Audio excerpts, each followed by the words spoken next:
All right, welcome back, everyone, to Applied Wisdom, Literature for Living Better. And today, well, we're going deep. We're diving into manage your day-to-day, build your routine, find your focus, and sharpen your creative mind. Oh, yeah, this book, it's a good one, curated by Jocelyn K. Glei from 99U, you know. You know, 99U. They always have interesting stuff, really thoughtful. Definitely. And this book, what's great, it's not like basic productivity tips. This is the real deal. It brings together advice from people who are out there creating amazing work, like Seth Godin, Dana Railey, Gretchen Rubin, even Stephen Pressfield. Oh, wow. Pressfield, The War of Art, right? That's the one. I mean, this is a toolkit, a real practical guide for how to bring more, I don't know, intention maybe and more creative energy into your everyday life, especially if you're already on that personal growth path. Absolutely. And I think what's so cool is it's like getting a sneak peek into the minds of these successful folks, seeing their strategies, their routines. It's like a shortcut to some powerful habits. Exactly. So I'm thinking for this deep dive, maybe we start with like the foundation of it all. Building a rock-solid daily routine. Okay, yeah, routines. It's funny, though, because sometimes routine sounds kind of, I don't know, boring, restrictive. I get it, but the book doesn't like push rigid schedules or anything. It's more about the idea that consistent practice, even little bits every day, is way more powerful than just random bursts of effort. That makes sense. The book says the power of frequency. Small steps, but consistently. Right. And one of the things I really liked was how Seth Godin talks about it. Don't wait around for inspiration to strike you. Right. Yeah, I remember that part. Build the routine, he says, so your muse, that creative spark, knows exactly where to find you every day. It's about showing up reliably, even when you don't feel like it. That resonates with me. I feel like I do my best work when I have that kind of like structure in place. Definitely. And building on that routine, the book really stresses this concept of first things first. Okay, yeah, that was a big one for me too. This idea of tackling your most important creative work right at the start of your day before you get pulled into emails, social media, all that. Right before the chaos of the day takes over. And the logic behind it is actually really fascinating. It has to do with how our mental energy works, you know? Okay, tell me more about that. So typically in the morning after we've rested, our brains are at their sharpest. Our ability to focus, to really think deeply, to be creative, it's usually at its peak. Makes sense. I definitely feel more alert in the morning. Right. So the idea is to use those prime hours strategically, to work on the things that are most important, most demanding, while your mental energy is high, instead of wasting it on just reacting to whatever pops up in your inbox. Wow, yeah, like investing your most valuable resource, your attention, in the things that actually matter. Exactly. Being proactive, not reactive. Yeah. And what I appreciated about the book's approach to routines is that it doesn't like try to force you into a specific mold. It recognizes that we all function differently. I was going to say, I'm a night owl, so my morning might be someone else's afternoon. Exactly. So the book emphasizes creating personalized routines. It encourages you to pay attention to your own energy pattern to figure out when you feel most alert, most creative. Okay, so step one, figure out your peak times. Right. Then step two is identifying your most important work. What tasks, what projects are really going to move the needle for you? Got it. Prioritize. Right. And then this is key, create boundaries around that time. Shield it from all the distractions that are constantly trying to pull you away. Oh, the distractions. It's a constant battle, isn't it? It is. But setting those boundaries is crucial if you want to maintain focus. And it's not just about work, work, work. The book also reminds us to schedule in time for renewal, for rest. Oh, yeah. That's so important. Yeah. It's easy to get caught up in that hustle culture mentality. Definitely. But the book makes a really strong case for rest being essential, not just for our well-being, but for our creativity, too. It's like recharging your batteries. It makes total sense. So for our listeners, a good question to ask yourself right now might be, what's one small tweak you could make to your day to prioritize those first things first? Yeah, that's a great one. So we're thinking about routines, how to structure our days, but then there's the challenge of actually staying focused once we're in the thick of it. That's the real battle, isn't it? Especially in today's world where distractions are everywhere. It is, and this is where the book tackles the issue head on. One of the first things it does is debunk the myth of multitasking. Oh, multitasking. We're all guilty of it, but it always feels like a bit of a struggle. Right, and the book explains why It cites research that shows when we try to do multiple things at once, our attention gets fragmented, we're constantly switching back and forth, and each switch has a cost. A cost? Like what kind of cost? It takes time and mental energy for our brains to disengage from one task and re-engage with another. So all that switching actually makes us less efficient, maybe even up to 40% less efficient. We're not really doing two things well, we're probably doing both poorly. Yeah, that makes sense. It's like you're constantly losing your train of thought and having to start over. Exactly. So what the book proposes as an alternative, and this is drawing on the work of Cal Newport, is the concept of deep work. Deep work. I've heard that term before. It's about being totally immersed in a task in a state of intense, focused concentration. And the book provides some really practical strategies for getting into that deep work zone. What? Well, for example, setting aside dedicated blocks of time, maybe 90 minutes at a time, where you intentionally eliminate all distractions. So like no phone, no email, just you and the task at hand. Precisely. Creating a distraction-free environment is key. And that might also mean silencing notifications, closing unnecessary tabs on your computer, even letting people know you need some uninterrupted time. I definitely need to get better at that. It takes practice. And the book even talks about actively training your attention like you would a muscle. Okay. How do you train your attention? Well, incorporating mindfulness practices is one way. Or even just consciously focusing on a single task for a set amount of time and gently redirecting your attention whenever it wanders. Yeah, that's a good one. Being aware of when your mind starts to drift. Right. And another technique is using what the book calls pre-focus rituals. These are little routines you do before a deep work session to signal to your brain that it's time to focus. Interesting. So like a mental warm-up routine. Exactly. It could be something as simple as making a cup of tea, tidying your workspace, or taking a few deep breaths. It helps you transition into that focused mindset. Think about it. When was the last time you really experienced that deep work state where you were totally absorbed in what you were doing?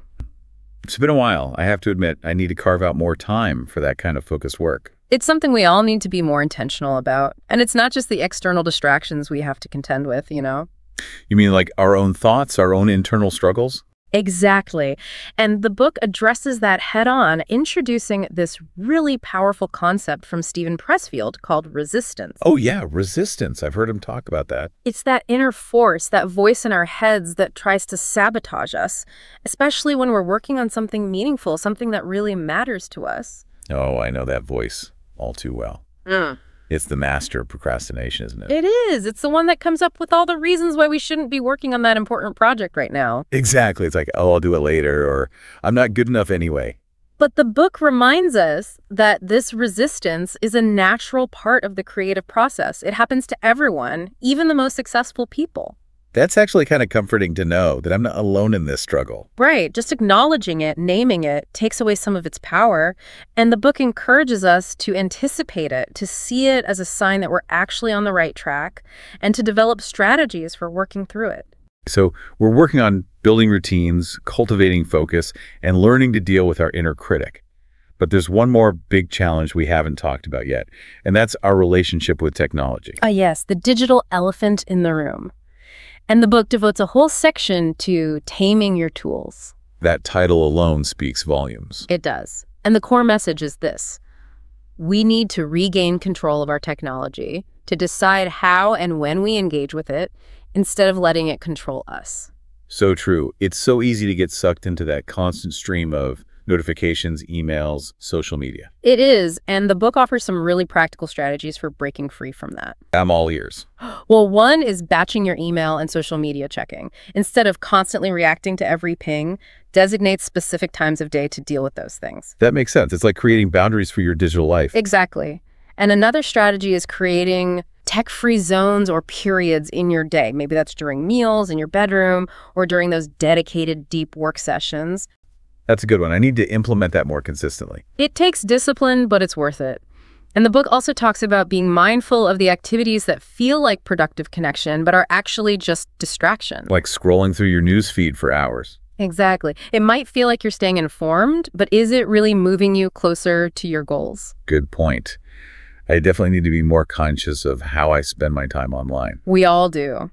And another suggestion is setting clear communication protocols with your colleagues, your collaborators. Oh, yeah, that's a good one. I'm always getting bombarded with emails and messages. Right. So clearly communicating your availability, your preferred methods of contact can help manage expectations and reduce interruptions. And one of the key concepts the book emphasizes is breaking free from the reactivity loop that technology creates. The reactivity loop, what's that exactly? It's the cycle where every notification, every ping, triggers a dopamine hit in our brains, which makes us want to check again and again. It keeps us in a constant state of responsiveness, which makes it really hard to focus on anything deep or meaningful. Wow, that's a really good point. I never thought about it that way. So the book recommends turning off non-essential notifications, consciously creating longer intervals between checking your email and social media, and proactively deciding when you want to engage with technology instead of letting it dictate your every move. Think about it. Is there one area in your life where technology feels like it has a bit too much control? Oh, definitely. Email, for sure. I'm constantly getting pulled in by those notifications. It's a common struggle. So we've talked about routines, focus, and taming technology. Now let's dive into the book's final section, which is all about sharpening your creative mind. I'm intrigued. What are some of the key insights there? Well, one of the most important and perhaps counterintuitive messages is the absolute necessity of rest and renewal. Oh, I love that the book addresses this. It's like a permission slip to actually take a break. And it's a direct challenge to the always hustling mentality that's so prevalent these days. So true. But how does rest actually fuel our creativity? The book explains that our brains need this downtime to process and consolidate information, to make connections between ideas, to solidify what we've learned, and to restore our cognitive energy. When we're constantly pushing ourselves without adequate rest, we actually diminish our creative capacity in the long run. Do you consciously build in time for rest and renewal in your own routine? I try to, but I could definitely be better about it. It's easy to let it slip when you're feeling busy. It is, but it's crucial. And another interesting concept the book explores is embracing constraints. Constraints. That sounds a bit contradictory. How can limitations boost creativity? Well, what's fascinating is that constraints, whether they're deadlines, limited resources, or specific guidelines, can actually force us to be more resourceful, to think outside the box. Okay, I see what you mean. When you have unlimited options, it can be paralyzing. Exactly. Constraints provide a framework, a challenge that can spark new and unexpected solutions. Can you think of a time when you faced a significant constraint that actually led to a more creative outcome than you initially anticipated? Yeah, I can actually. I remember when I had to write a song for a project, and I had a really tight deadline and a very specific theme to work with. I felt limited at first, but it actually pushed me to come up with some of my best lyrics. There you go. It's a reminder that limitations can be opportunities in disguise. And finally, the book offers some practical advice on building creative habits. Okay, that's definitely something I need to work on. One of the key takeaways is the importance of establishing small, consistent rituals that signal to your brain it's time to engage in creative work. So like having a dedicated time and place for writing or for brainstorming. Exactly. And starting with small, manageable steps to overcome that initial inertia. It's so easy to get overwhelmed and procrastinate when you're facing a big creative project. But the book reminds us that even small actions done consistently add up over time. And another important tip is tracking your progress, no matter how small. Okay, why is tracking progress important? It helps you visualize how far you've come, which can be really motivating, and it also helps you identify patterns and areas for improvement. And finally, the book highlights the value of finding a supportive community, people who can encourage you and hold you accountable. That's a good one. It's so much easier to stay motivated when you have people cheering you on. Is there one small creative habit you could imagine yourself starting to cultivate today? Maybe setting aside just 5 minutes every morning to journal or to sketch or to just let your mind wander and see what ideas emerge. That's a great idea. Might try that myself. So we've covered a lot of ground today, exploring all sorts of valuable insights from manager day to day. To wrap things up, what are some of the core actionable takeaways that our listeners can start implementing right away? Well, to sum it up, the book emphasizes the power of prioritizing your most important creative work first thing in the morning. It reminds us that consistency is key, that small, frequent actions are more effective than sporadic bursts of effort. It encourages us to cultivate focused attention by single-tasking and minimizing distractions. It stresses the importance of being intentional and mindful about our engagement with technology, of setting boundaries and creating tech-free zones. It reminds us that rest and renewal are not luxuries but necessities for creative work. It encourages us to anticipate and work through that inner resistance that tries to hold us back. It highlights the power of small daily actions and the importance of tracking progress to stay motivated. And finally, it emphasizes that optimizing our environment, both physical and digital, can make a huge difference in our ability to do our best creative work. Wow, that's a great summary. I know I've learned a lot from this deep dive into manage your day-to-day. Me too. It's packed with practical wisdom that we can all apply to our lives, no matter what kind of creative work we do. Absolutely.